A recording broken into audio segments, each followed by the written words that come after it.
Olá, tudo bem com vocês?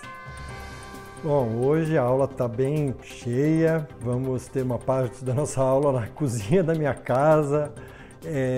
A gente vai ver um monte de coisa bacana, um monte de coisa diferente. Vamos ver a questão do alisamento do cabelo, como funciona o alisamento do cabelo, como funciona quando a gente molha o cabelo, quando alisa o cabelo, o que é isso? Vamos entender, enfim, por que o óleo, a água não são miscíveis, né? A gente já sabe disso faz tempo, mas qual a razão, né? Vamos entender, vamos ter uma mistura aí das aulas da professora, magnífica professora Leila, né? Vocês estão vendo aí a questão da bioquímica com a professora Leila e eu vou abordar aí a questão das ligações peptídicas. Vamos falar dos peptídeos, dos dipeptídeos, dos polipeptídeos, das proteínas. Vamos fazer um bife, aliás, um não, mais de um bife, 2 bifes. Vamos conhecer a reação de Maillard, uma coisa que produz um sabor tão e um cheiro, um aroma tão maravilhoso que a gente conhece aí no nosso dia a dia, né? Vamos entender como que funciona o espelho anti-embaçante. Olha que coisa bacana. Bom, então é isso. Vamos começar a aula de hoje. Para que a gente entenda isso, eu sugiro que vocês acompanhem a aula pelo livro 1, na página 116, página 117 e página 118. O tema da aula de hoje é ligações ou forças intermoleculares. Da onde que vem isso? Retomando, nós começamos lá do átomo, o núcleo do átomo, a eletrosfera, como que é o átomo, depois o átomo se liga, forma ou fórmulas nas ligações iônicas ou moléculas nas ligações covalentes. E aí a gente começou a entender a estrutura, se ela é linear, se não é linear, a geometria da molécula, e aí a gente começou a entender como que são as moléculas na aula passada em relação a ter polos ou não ter polos. Muito bem, agora a gente vai entender qual é o relacionamento das moléculas, quando elas têm polo e quando elas não têm polo. E quando eu junto uma molécula que tem polos com uma molécula que não tem polos. Então, poxa, é o que eu digo, isso é coisa do dia a dia, não tem nada de abstrato aí, né? Bom, e para a gente entender isso, vamos então pensar naquela molécula que a gente já viu tantas vezes, né? O HCl, cloreto de hidrogênio, que quando a gente joga na água vira ácido clorídrico. Tem no estômago lá para fazer a digestão dos alimentos, né? O ácido clorídrico ou cloreto de hidrogênio, HCl. O H, ele tem um elétron na última camada, o Cl tem 7 elétrons na camada de valência, fazem uma ligação covalente, ficam estáveis, e aí o cloro, como é mais eletronegativo, atrai a nuvem eletrônica para si, o cloro fica com um polo negativo e o hidrogênio fica com um polo positivo. Portanto, a molécula é uma molécula polar. Muito bem, é o que a gente viu. Mas, e quando eu coloco outro HCl? Como que eles vão, e outro, muitas moléculas de HCl, como que eles vão se comportar uns com os outros? Eles vão se comportar, vamos pensar sempre na questão da atração. Positivo atrai negativo. Imagina, se eu tenho uma molécula que tem polos positivos e negativos, obviamente que quando eu jogo as moléculas cheias de polos positivos e negativos, elas vão se acomodar de tal forma que positivo fique perto de negativo. Muito bom. E aí, o que eu tenho? Eu tenho essa configuração, né, que você está vendo, e existe uma atração, como se fosse um ímã mesmo. Uma atração, obviamente que não é ímã do ponto de vista físico, né, mas é só para vocês terem uma noção. E essa atração, essa força que está acontecendo entre as moléculas, a gente chama de forças entre moléculas, forças intermoleculares, ou, melhor dizendo, ligações intermoleculares, tá? É só uma questão de nome. E aí eu tenho três tipos. As forças intermoleculares, elas são chamadas de forças de Van der Waals por respeito e uma atribuição ao nome do cientista que descobriu essas propriedades, né, das moléculas. E aí, essas moléculas que têm polos, nós dizemos que as forças intermoleculares ou as ligações intermoleculares que ocorrem entre as moléculas polares são do tipo dipolo-dipolo. Por que dipolo-dipolo? De dois. Tem dois polos, né? Positivo e negativo, com positivo e negativo. Por isso que chama dipolo-dipolo. Muito bom. Essas forças, inclusive, elas podem ser analisadas quanto ao tamanho da molécula, né? É assunto da próxima aula. Muito bem. E se a molécula for apolar? Lembra por exemplo, do hidrogênio, do cloro, de outras moléculas oxigênio, e se for um átomo como o gás nobre, o hélio, o argônio, o neônio, o xenônio, se forem gases nobres que são apolares, não tem polos, como que é a interação? Existe uma interação? Sim, existe uma interação entre essas moléculas apolares, mas é uma interação muito, muito, muito pequena. A gente chama de forças de London ou dipolo induzido, dipolo induzido. Por que é dipolo induzido? Eu vou trazer essa informação para você não simplesmente decorar, tá? O que acontece? Nós não estamos analisando uma molécula no mundo fictício, nós estamos analisando uma molécula no mundo real. Então, eu vou dar um exemplo do iodo. O iodo, esse elemento químico I2, o iodo está na família 17, tem 7 elétrons na última camada, faz uma ligação, fica I2, é uma molécula apolar, né? E aí o que acontece? Onde a gente guarda o iodo? Num frasco de vidro. E esse frasco de vidro, ele tem polos. E aí o que acontece? Esses polos do frasco de vidro induzem um pequeno polo nessa molécula apolar. E esse pequeno polo induzido faz essa molécula apolar ter um polinho bem pequenininho. Então, as moléculas apolares, elas têm uma atraçãozinha bem pequena entre elas, tá? Só para vocês então terem essa ideia de onde vem esse dipolo induzido. Não precisa se preocupar com esses detalhes. Bom, falamos de dois tipos, eu falei que tem três, né? E agora vamos para o tipo mais pesado, forte, que são as ligações de hidrogênio. Nós temos as moléculas polares, nós temos as moléculas apolares, mas nós temos um tipo de molécula polar, que são as moléculas que se ligam. E eu vou dar um exemplo clássico e depois eu vou extrapolar dos livros didáticos, tá? O flúor, oxigênio e nitrogênio, quando se ligam ao hidrogênio, lembra da fileira de eletronegatividade? Fom, cloro, Brisk e pH.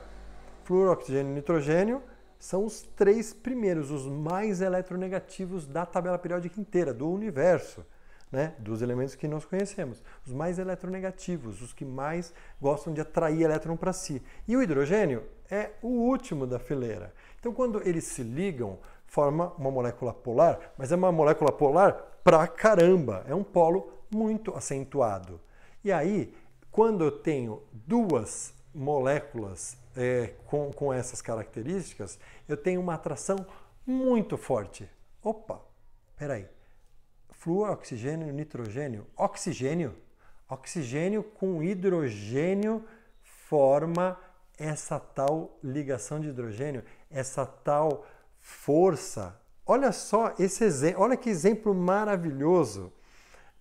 A água, a molécula da água, ela tem os polos, né? Polo negativo no oxigênio e os polos positivos no hidrogênio. E quando eu jogo outra molécula de água, ela vai se acomodar de tal forma que o positivo fique perto do negativo e assim sucessivamente eu vou jogando as moléculas, né?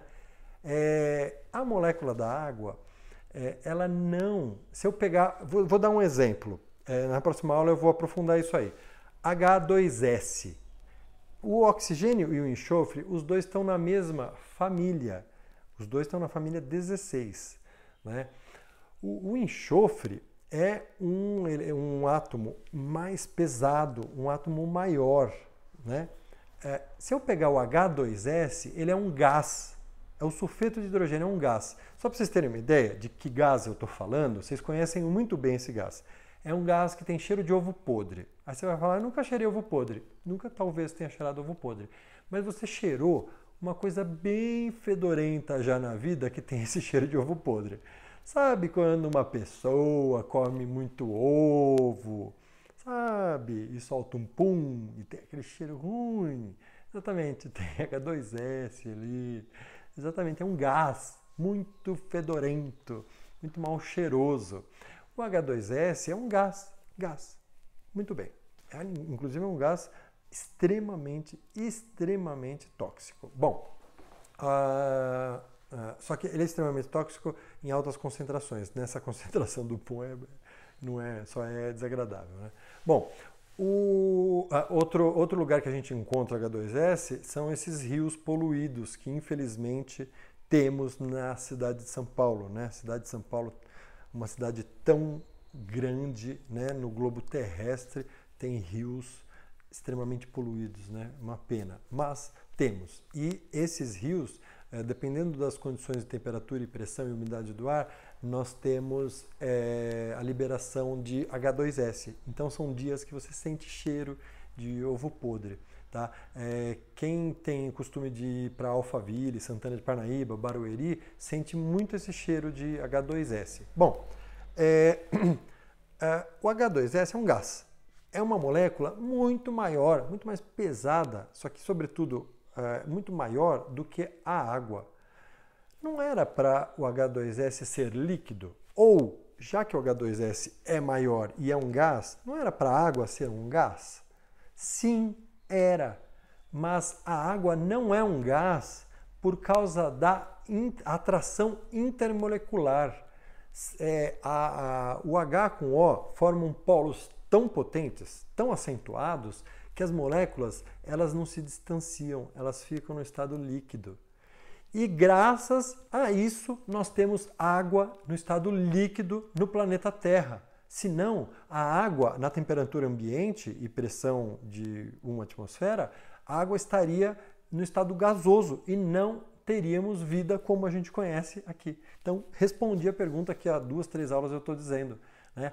É a ligação de hidrogênio, a atração entre as moléculas, a atração intermolecular, a atração entre as moléculas de água que faz a água estar no estado líquido. Tá?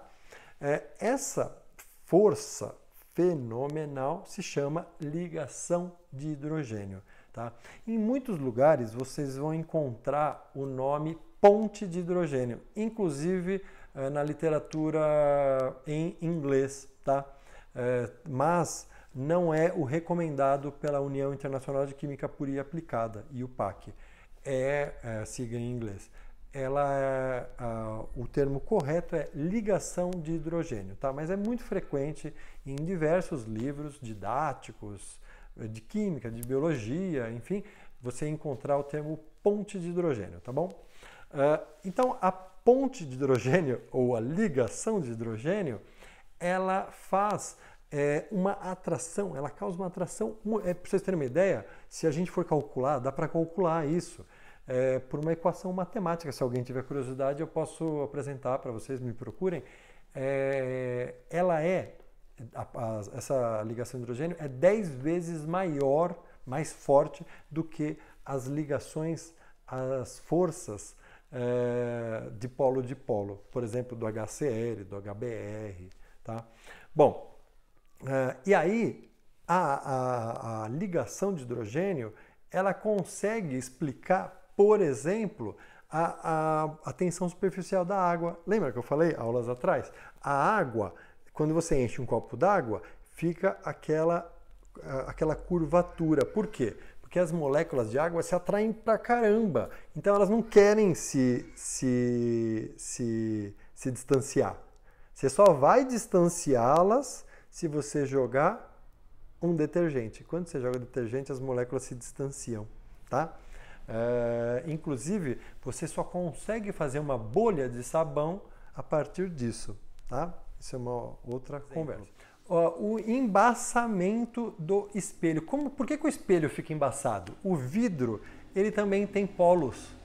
Então a água, quando ela vem no estado de vapor, ela vem e gruda. Ela só vai escorrer quando tiver peso suficiente para escorrer. Inclusive, dá para a gente brincar novamente com a física, né? Colocar daqui a pouco vocês vão entrar nesse assunto, vocês vão ver que bacana. Pensar nas forças, né? Está havendo uma atração das moléculas de água com o espelho. Só que quando ela começa a ter muita molécula grudada, ela começa a ficar mais pesada do que a força de atração da água com o espelho, aí ela escorrega. Quando a resultante passa a ser diferente de zero, passa a ter movimento.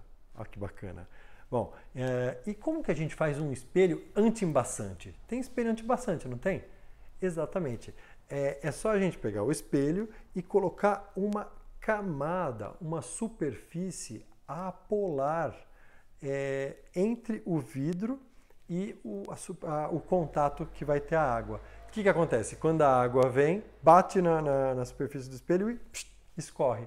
Então esse é o efeito do espelho ou do vidro anti-embaçante. Quando tem líquidos que são vendidos aí para não embaçar o vidro, são moléculas, são líquidos apolares que a gente espalha na superfície do vidro, aí bateu na superfície do vidro, escorre, porque não tem atração eletrostática, atração entre essas cargas opostas para travar essas moléculas, para prender. Bom, então vamos falar vamos entrar um pouquinho na bioquímica antes da gente ir lá para a minha cozinha. O que acontece? Nós falamos na aula passada dos aminoácidos. Lembra do aminoácido? Tem um grupo amino, tem um grupo ácido carboxílico, né? Tem o R, que é uma estrutura de carbonos, 2, 3, 4, 5, 10 carbonos, tem um monte de carbono. O que muda de um aminoácido para o outro é o número de carbonos, né? E aí, quando eu tenho a junção de dois aminoácidos, o que acontece? No NH2 do grupo amino, o H ele fica com uma certa carga. E no grupo carboxílico fica com uma outra carga. Tá? Eu não vou entrar em detalhes aqui, porque não precisa. Mas na imagem vocês conseguem ver aí direitinho. O que acontece? Quando eu junto dois aminoácidos, olha que coisa bacana. Eu junto dois aminoácidos, o OH, olha que coisa bacana. O OH do ácido carboxílico, o OH negativo do ácido carboxílico, com H positivo do grupo amino, olha só, OH negativo com H positivo, opa! Eles se olham e falam, que delícia, um OH negativo com H positivo, vamos se juntar? Vamos! O que é OH mais H? H2O. Exatamente. Quando dois aminoácidos se juntam, eles têm a tendência, dependendo das condições, eles têm a tendência de participar de uma reação química. E tudo começa a partir dessa atração dessas cargas opostas. E essa reação química, sai uma molécula de água. A gente diz que é uma desidratação intermolecular. Quando acontece isso, nós acabamos de formar um peptídeo. É uma ligação, isso aí que eu estou formando, é uma ligação peptídica. Olha que coisa bacana. Essa ligaçãozinha que vocês viram acontecer, saindo dessa molécula de água, é uma ligação peptídica. E aí, o que um peptídeo tem? Ele continua tendo polos na sua molécula. E aí, se os peptídeos forem sendo ligados, eu tenho um dipeptídeo, e aí tripeptídeo, e assim por diante, eu formo um polipeptídeo, tá? E um polipeptídeo nada mais é do que uma proteína. Olha que coisa bacana. Então as proteínas, as nossas proteínas, por isso que a gente vai para a academia, a gente precisa tomar aminoácido. Aminoácido com aminoácido se junta formando, pela ligação peptídica, desidratação intermolecular, forma um dipeptídeo, um peptídeo, pela ligação peptídica, né? E aí, essa junção, junta um peptídeo, mais um peptídeo, mais um peptídeo, mais um peptídeo, mais um peptídeo, forma um polipeptídeo que, com cadeias bem longas, são as proteínas, tá? Então, a ligação peptídica nada mais é do que a desidratação intermolecular entre dois aminoácidos. Muito bacana, né? E aí, a estrutura do DNA é muito legal, porque vocês vão ver que o DNA ele tem as bases, né? A adenina, a guanina, a citosina e a timina. Essas bases têm as fitas. A professora Leila vai explicar com detalhe tudo isso, né? As fitas, toda retorcida, aquela coisa toda. Como que essas fitas elas conseguem permanecer juntas? Por ligação de hidrogênio. Olha que coisa bacana. Que coisa bacana. São as ligações de hidrogênio que fazem com que a estrutura do DNA das duas fitas permaneça estável. Não é bacana isso? Então, é a química entendendo, explicando aí os fenômenos que regem a nossa vida, né? Bom, e aí nós temos uma explicação muito bacana em relação ao alisamento do cabelo, né? Porque o cabelo, eles são proteínas, tem uma série de componentes, né? Mas essencialmente proteína, tem gordura, tem água, tem moléculas que fazem o papel do corante, tem uma série mas essencialmente são proteínas. E as proteínas, elas podem ser formadas por diversos tipos de aminoácidos. Por isso que nós temos diversos tipos de cabelos. E o que significa a gente interferir no cabelo? Fazer um alisamento do cabelo, por exemplo. Significa a gente interferir nessas atrações, nessas ligações intermoleculares. Quando a gente interfere nas ligações intermoleculares do cabelo, a gente muda a estrutura do cabelo, né? Se ele é enroladinho e eu quero deixar alisado, eu provoco uma alteração química nessa área que são as atrações intermoleculares. Tá bom? Bom, então, só uma opinião, permita, eu acredito que essas interferências no cabelo, elas tenham um cunho muito importante de serem debatidos na sociedade, né? O quanto disso tem um eurocentrismo em tudo isso, né? Mas isso é uma questão que a gente pode conversar pessoalmente em um outro momento, né? Mas não podia deixar de citar. Bom, gente, agora eu quero convidá-los para a gente fritar um bife na minha cozinha. 2 bifes, na verdade, tá? Eu explico lá o que a gente fazer. Vamos lá? Vamos. Bom, então a gente está aqui na cozinha da minha casa. Sejam bem-vindos, bem-vindas.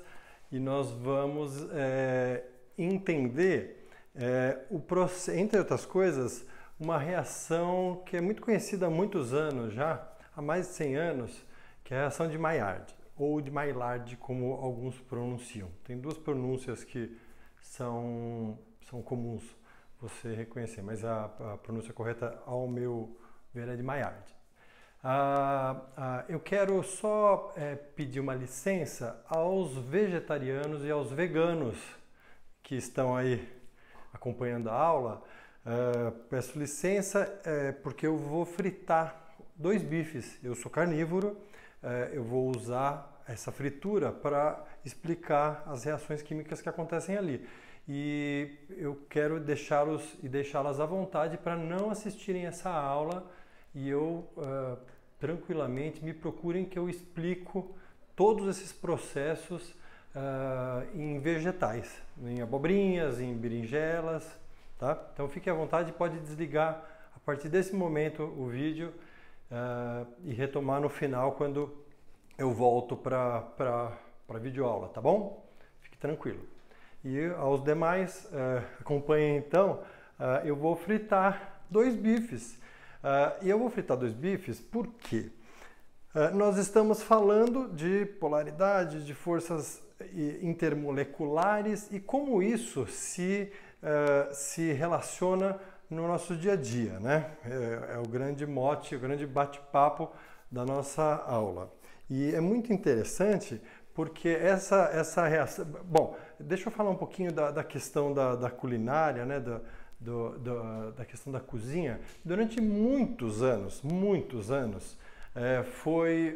mas assim, séculos, né? Foi pensado de forma errada, um fake news aí, né? Vamos dizer assim, foi pensado de forma errada que o processo de selar um alimento, não só a carne, como vegetais também, produzia uma substância que não permitia a passagem da água e, portanto, deixava os bifes, os alimentos mais tenros, com água dentro, né? Mais gostosos de serem comidos. Só que isso é um equívoco, tá? Por quê?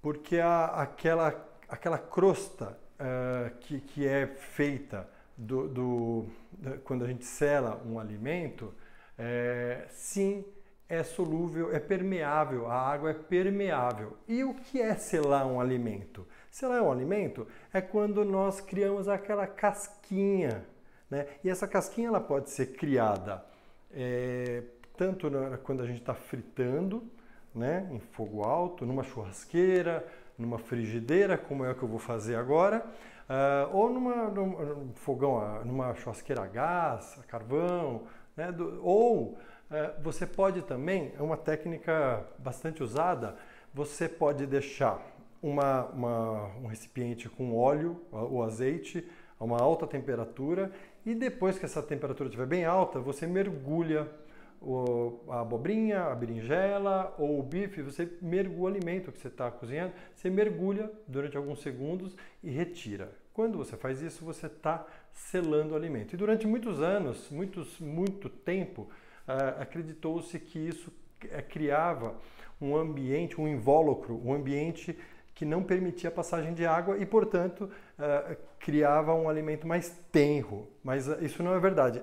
Em 1930, um químico, se não me engano, ele, me falha agora a memória, o nome dele, me perdoem, ele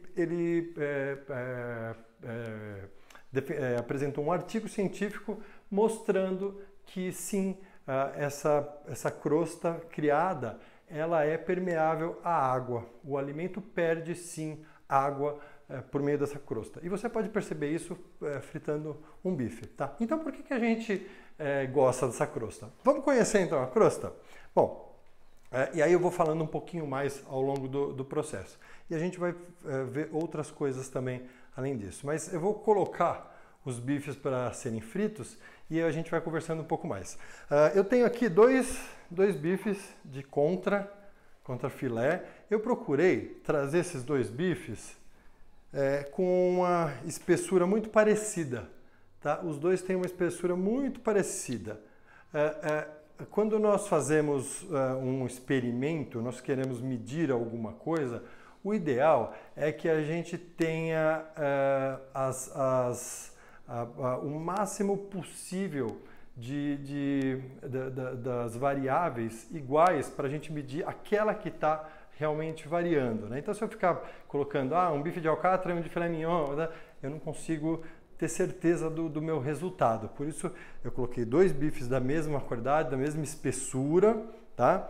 Do mesmo corte, comprado no mesmo dia. Eu vou cometer uma falha porque eu não tenho 2 panelas iguais. Então é uma panela de ferro, uma panela de aço inox, infelizmente. Mas, olha só, ui meu Deus, é pesado. Essa boca aqui é uma boca que produz uma chama chama azul, vocês não devem estar nem enxergando, né? É uma chama que produz, é uma boca do fogão que produz uma chama bem larga, com 2 círculos concêntricos, então tem bastante calor, tá? Então esse eu vou deixar um fogo bem alto, muita energia térmica, vou deixar aquecendo. E esse aqui é uma boca um pouquinho mais humilde, né? E eu vou deixar, além da boca ser mais humilde, eu vou deixar essa boca um pouquinho abaixo. Vou deixar em fogo baixo essa boca. Por quê? Porque eu quero analisar um fogo alto e um fogo baixo. Os chefes na área, eles recomendam o seguinte. Bom, esse primeiro aqui eu já vou colocar, tá? Ó, esse aqui eu já coloquei. Já coloquei e já comecei a fazer o meu bife. Vocês devem estar reparando assim, nossa, ele não colocou nem um fiozinho de azeite, não colocou nenhuma manteiga, não colocou nenhuma manteiga clarificada, um óleo, alguma coisa. Por quê? Porque eu não quero colocar nenhum produto químico além do produto químico que eu estou analisando, tá? Os chefes, voltando ao que eu estava falando, os chefes de cozinha, etc., eles recomendam que um bom bife, e eu acho que o bom bife é esse que eu estou fazendo aqui, ó. O bom bife ele está pronto para ser frito, produzido, quando a água começa a calefar. O que é mesmo o processo de calefação? É a passagem da água do estado líquido para o gasoso muito rapidamente. É quando a gente joga um pouquinho de água e faz tss, sabe? Ó, tss, opa, olha lá. Vocês não devem estar ouvindo? Deixa eu chegar mais o microfone perto aqui, ó. Tá? Esse barulhinho indica que a chama está começando, ainda não está, a base ainda não está quente o suficiente. O que acontece? Eu vou provocar a reação de Maillard aí na superfície do bife. Essa reação é uma reação que ela é muito desejável nos alimentos. Ela tem uma razão de ser indesejável que eu vou dizer depois. Se eu lembrar, às vezes eu esqueço, né? Eu prometo e não cumpro, mas me cobrem. A razão desejável é que produz um sabor muito gostoso, muito bom, né? Então, nós vemos esse tipo de reação na produção, obviamente. Olha lá, vou colocar aqui, ó. Olha a diferença. Tá? Então, eu estou fazendo esse aqui a todo vapor, né? Bom, essa crosta que ela é formada, ela é muito desejada porque ela é muito saborosa para nós, costuma ser, a maioria das pessoas gostam muito desse sabor, e o cheiro. São formadas, se vocês procurarem aí, reação de Maillard, né, como está escrito aí, esse é o Chico, meu cachorro. Se vocês procurarem reação de Maillard, vocês vão ver que é um processo complexo. Eu nem tenho a pretensão de explicar aqui para vocês. E são muitas substâncias que são formadas, né? Uma delas, opa, peraí, deixa eu... Perdão, estava caindo o negócio. A que deixa essa região escurinha são as melanoidinas. São as mesmas que formam o café. O café, não sei se vocês já viram, o cafezinho que a gente toma, o café ele não tem essa cor, mas quando ele é torrado, ele passa a ter essa cor. Tá? esse processo ele ocorre entre 100 e 140 graus Celsius, que é o que deve estar acontecendo ali. Vocês já devem, não sei se vocês já viram, talvez vejam um dia, quando a gente coloca mais de um bife na frigideira, os bifes ficam todos branquelos, todos esquisitos, né? Por quê? Os bifes estão roubando o calor da frigideira e a temperatura não chega, não permite que a reação de Maillard complete, aconteça, né? E aí fica aquele bife que fala assim, poderia estar melhor, né? Um outro lugar que a gente encontra essas melanoidinas no chocolate. Aqui eu não pretendo fazer propaganda, tá? Eu estou pegando as coisas que eu tenho na minha casa. Eu tenho aqui um chocolate que é branco e preto, né? O branco é só gordura, mas o preto ele tem o cacau que tem melanoidina, tá? Bom, olha só, vocês estão percebendo, não sei se dá para ver pela imagem, eu confesso que a captação não está das melhores possíveis, né? Mas esse aqui já está começando a ter, opa, ó, ó.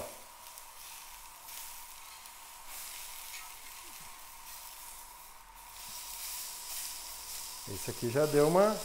E esse? Vamos ver. Pelo fato de eu não ter colocado nem um pouquinho de azeite, manteiga clarificada, algo do tipo, obviamente que não está... Olha, esse eu até deixei um pouco a mais, até formou um pouquinho, mas nem tanto. Bom, continuando... Os chocolates também têm esse processo. Um outro lugar que você encontra essa estrutura proveniente da reação de Maillard é no molho barbecue. Sabe aquele cheirinho, aquele gostinho de churrasco que tem nesse... Parece um ketchup com gosto de churrasco. É o molho barbecue. Bom, enquanto o bife está sendo feito, eu quero mostrar para vocês, a gente está conversando sobre substâncias polares e apolares, né? Olha só a água e o óleo, uma substância extremamente polar com uma substância apolar. Olha que interessante. Como as moléculas de água se atraem muito, elas ficam juntas e as moléculas de óleo, elas não se metem, vamos dizer assim, elas não conseguem entrar nessa estrutura de atração intermolecular, nessas ligações de hidrogênio que acontecem aqui na molécula de água, nessa amostra de água. Então, a amostra de óleo, ela fica toda junta, tá? Inclusive, gente, ó, já vou ter que desligar isso aqui. Só para vocês terem uma ideia, essa aqui, ó, esse aqui ele tá dando tá vazando água. Esse já acabou. Vocês perceberam que eu não pus sal? Por que eu não pus sal? Sal é uma substância extremamente higroscópica. O que é isso? NaCl, Na+, Cl-, cargas, íons. E aí, eu tenho água, eu quero... o segredo de um bom bife, e não só de um bom bife, um bom vegetal também, é manter a água lá dentro o máximo possível.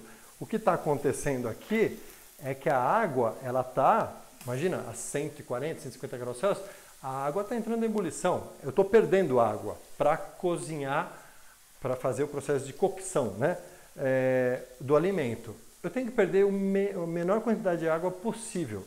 Se vocês perceberem, esse bife já acabou, né? Então, esse aqui eu continuo perdendo água,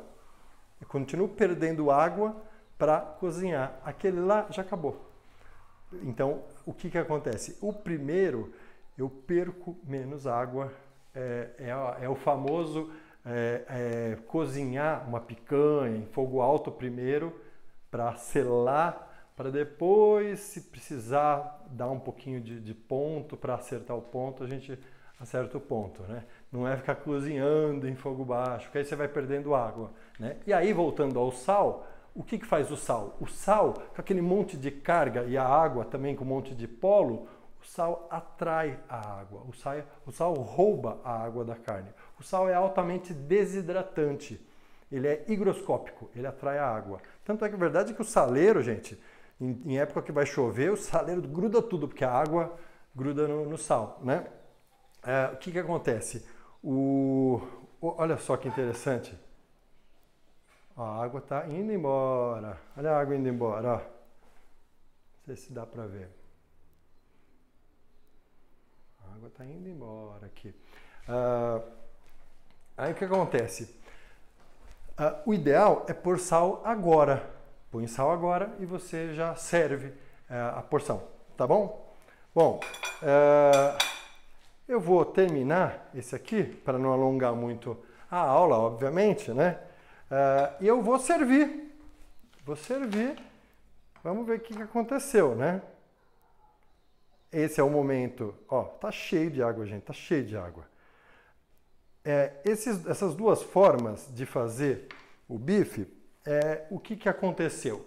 Eu tive duas situações aqui. Primeiro que no fogo mais alto, eu providenciei, eu consegui que a reação de Maillard acontecesse, né? E aí o bife fica mais saboroso e ao mesmo tempo eu não dei tempo da água escapar, né? No segundo, até produzi um pouquinho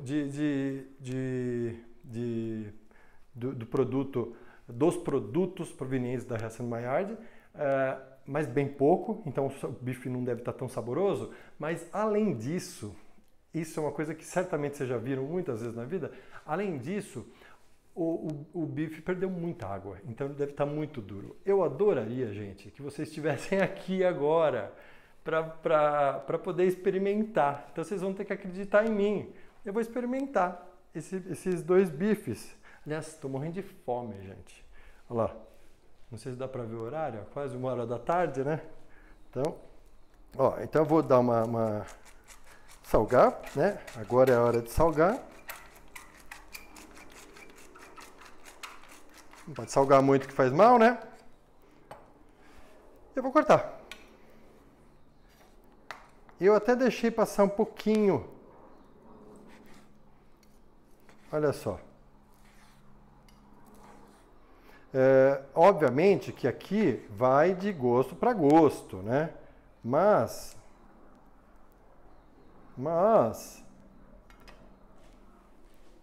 eu tenho um bife tenro, cheio de aguinha e com os produtos. Olha lá, a casquinha crosta está presente, né? Não sei o quanto eu estou conseguindo que vocês enxerguem isso, né? Muito bem. Vou pedir licença, vou tirar a gordurinha. Pedir licença. Tá macio. Acreditem em mim, gente. Agora eu vou pegar outro. Olha o outro. O outro. Reparem que assim, era o mesmo bife, a mesma amostra, né? Vamos dizer assim. Ó. O que aconteceu nessa amostra? Ela tá mais seca, não sei se vocês conseguem enxergar. E em volta, branquelo, aquela coisa cinza, né? Meio, né? Então, o que é de se esperar? Pela perda de água mais acentuada, esse bife, como é de se esperar, tá um pouquinho mais duro, tá? Então,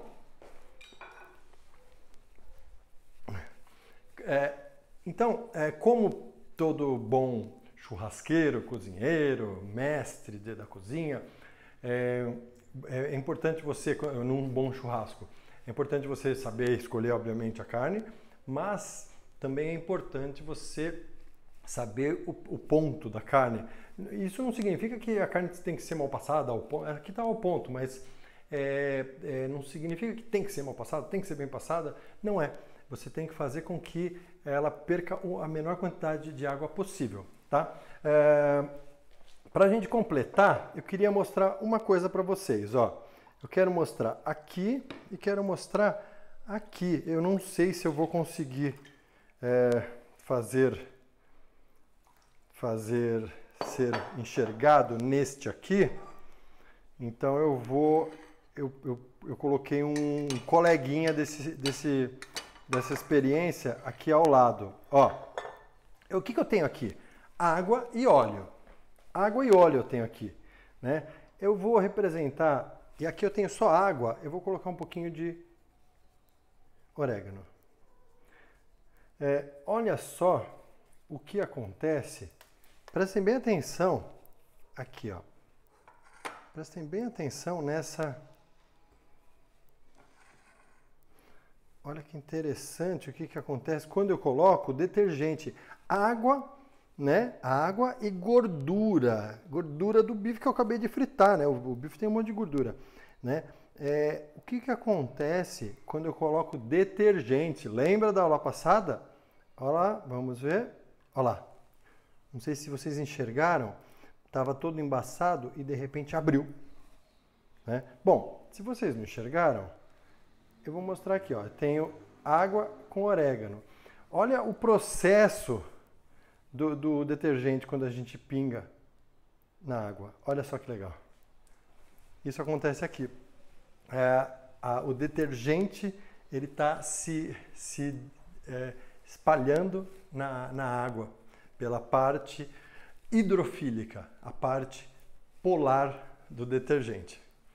Bom, é isso. Vamos voltar agora lá para a minha biblioteca para a gente poder conversar um pouquinho mais sobre algumas coisas. Bacana, não é? Essa coisa do bife, né? Do orégano. Você viu que legal o orégano abrindo, não é? É muito bacana. Dá para fazer em casa. Se tiver um priminho mais quiser fazer essa experiência em casa para brincar, dá para fazer tranquilamente. Água, orégano, põe o detergente. Tá? E toda vez que tiver uma panela com óleo engordurada, joga um detergente lá e fica olhando para você ver que legal. Sempre ela vai abrir. Tá? Bom, eu recomendo, gente, eu tenho alguns livros que tratam desse assunto. A química na cozinha, a química, a física, ela é muito forte, muito presente, né? Então, tem alguns livros que tratam de coisas nesse assunto que eu vou recomendar para vocês. Eu não vou ficar dando muitos detalhes, porque se vocês tiverem curiosidade, vocês dão um print na tela e vão atrás do livro, né?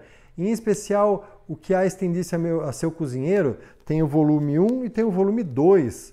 É muito bacana, tá? E se alguém quiser aprofundar mesmo, eu quero conhecer a alquimia dos alimentos, aí tem um mais aprofundado, né? Bom, e eu falei que eu ia falar da reação de Maillard, tem um detalhe importante, que é a questão da formação de alguns produtos que não são tão desejáveis para a saúde. Tem alguns estudos, alguns artigos científicos que tratam desse assunto. Algumas pessoas, inclusive, têm alergia sobre isso, tá? E a reação de Maillard, ela acontece também em vegetais da mesma forma, tudo da mesma forma, e ela está acontecendo justamente nessas proteínas, nesses açúcares que tem na composição do bife, né? Algumas pessoas, inclusive, vão marinar o bife antes de fritá-lo e colocam um pouco de açúcar na água, e aí o açúcar ele reage com a proteína formando o composto de Maillard. Bom, é isso, gente. Espero que vocês tenham curtido aí. Eu comi o bife antes de gravar essa última parte, estava uma delícia.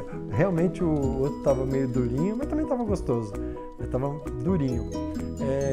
Foi especialmente prazeroso gravar essa aula, saboroso. Espero que vocês tenham gostado. Se tiverem alguma dúvida, eu estou à disposição. Essa aula foi feita com muito carinho, com muito respeito e com muito amor. Tenham um bom dia, um bom final de semana e até o próximo encontro.